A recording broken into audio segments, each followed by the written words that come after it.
Hiya, my name's Colin Tebb. I'm chairman of the Essex HMVA. I've come to have a look at Stuart's Stalwart and learn some more bits about it. Hi Stuart. Good morning, Colin. Thank you very much for having us, and thank you for the coffee. Well, I'm glad you brought the sunshine with you as well. Huh? Yeah, so that's a the nice result, change, isn't it? Just... Yeah. So, you're Stalwart? Yes. How long have you had it? I've had this about 6 years now, I think it was. Okay. Like a lot of these things, I've always wanted one. I first saw one when I was probably about 12 years old in a child's comic. I think the comic was called Warlord. And there was an article about the Stalwart, it was sign up to the army and drive one of these. Wow, great. I've always wanted one and then never had the money. And then about 6 years ago, I had the money and came across one on eBay, believe it or not. Yes, you do, yeah. Yeah, went down, had a look at it and thought, yeah, this is good. This one was absolutely spot on. Airfix have just very recently released the model of this. Well, strangely enough, Airfix actually spent just over a day here at my sheds with this one. Okay. They must have taken thousands of photographs, thousands of measurements, and as part of a thank you, they have actually sent me a free kit.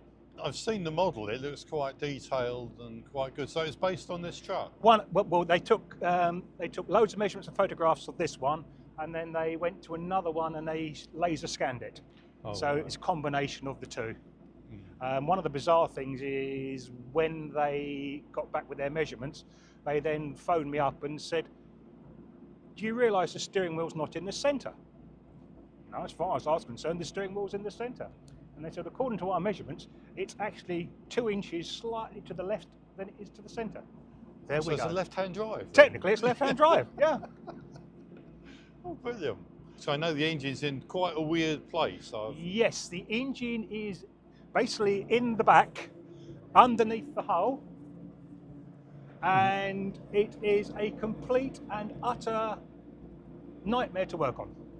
Yeah. Basically, you've got to have someone with you, and you have your tools tied on a piece of string, because when you drop them, you never find them again. Down the, And a couple of times when I've been down there, you're sort of so far down, you end up with your feet poking up in the air, and you need someone to grab hold of your ankles and pull you back out. Yeah. But all good fun. So Stuart, how old is the vehicle? This one was 1968. This is a Mark II Stalwart, distinguished by the windows on the Mark I were straight across. The windows on the Mark II would dip slightly, just so you could see better when you're in the water and had slightly better visibility.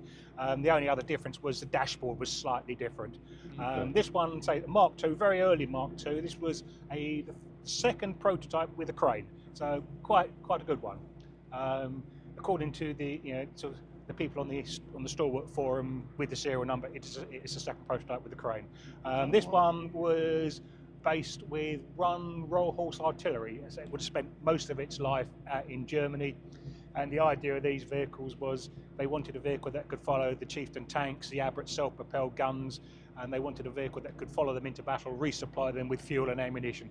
So basically it was a glorified sort of truck really, and they wanted something that could go anywhere, swim rivers, because they thought that the Russians, one of the things they would do would destroy all the bridges.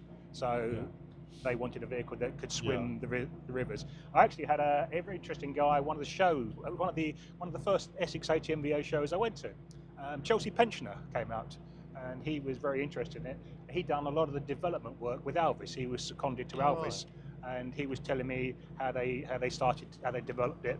But more importantly, he told me where he could put his cans of soup and various other bits and pieces on the engine, so he always had a hot meal. They were very popular actually with the troops, because you could climb in the back, put a tarpaulin over the back cover, and with the amount of heat the engine used to generate, you'd have a warm camp for however long you're on exercise. The tyres look pretty meaty on this. What sizes are they? Oh, I'm not certain without looking, but the interesting is they don't make these tyres anymore. They stopped. You can't get them. About 10 years ago, you could get something very similar, but that was from Russia. So I'm guessing nowadays you probably can't get them. I'm actually quite lucky. I've got 7 spare wheels and tyres with this, so we should be okay. As you can see with the wheels, we've got a white line on each hub. That's because it's permanent 6-wheel drive, very, very capable off-road. I think the squaddies used to say it's one of the best vehicles they ever drove off-road, because it's very softly sprung as well, so it would go anywhere and it wouldn't shake you to pieces. So it's fully amphibious. it works like a giant jet ski. So you've got a power takeoff, and when you engage the power takeoff, it engages 2 jet drives. And basically, it sucks water in these grills in there, comes through an impeller tube, and it gets blown. There's an impeller up there, and it blows it out of there. And when you're in the vehicle, you've got these 2 buckets. And that's what steers it in the water. There's 2 levers which control how you steer it. So the driver would have been controlling the throttle. The commander normally controlled the levers. When in the sort of 80s, when they were still in service, they had all the swim gear removed from them because, again, it's difficult and expensive to maintain. So to find one with all the swim gear back in it is quite a good find. These are the airlines on there, aren't they? Yes. So if you could tow a trailer on the back, and you could connect the trailer brakes up to these. So the air system on the Stalwart would power the air brakes on the trailer. Yeah. Also, when you went swimming, you take the mud flaps off. They just come on a split pin, so you take them off, chuck them in the cab, so they didn't get knocked off. I see you have a slow moving sign on it. Well, slow moving. I think when I've done a couple of shows in it, I've actually taken it on the A12, and I get to the dizzying height of 35 miles an hour, which is more than fast enough. I mean, they were never really designed to be that much on the road. They're more an off-road vehicle. But yeah, 35 miles an hour. It's a 6.5 litre straight 8 Rolls-Royce petrol engine, and as you can see, it sounds awesome. It's beautiful sounding, yeah. If you drive it at night, you even get a sheet of flame coming out of the exhaust, and if you drive it hard and suddenly turn it off, it backfires like you wouldn't believe. Everyone drops the cover. The noise is phenomenal. Yeah. Obviously, with that big engine, we've got a big fuel tank. It's got a 100-gallon fuel tank, and it does between 2 and 3 miles to the gallon. Obviously, petrol.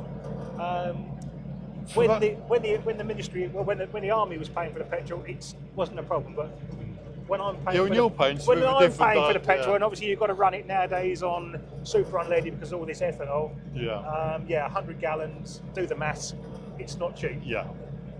So how do you get in it? Right, well, obviously being amphibious, you couldn't have doors because obviously water's going to get in. So you've got 2 hatches on the roof. So you climb up on there through the hatch at the roof, and you can close the hatch down to stop the water coming in.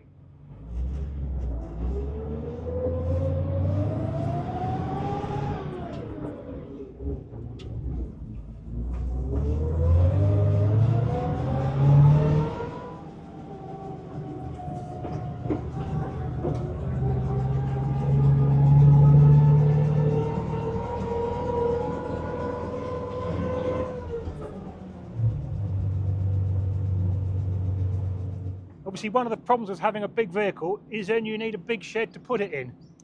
As you can see, it's a big shed, but the closer you get to driving this in, all of a sudden the doors start to get smaller and smaller, and yeah, it's not such a big shed when you're driving this. But yeah, big vehicle, big shed.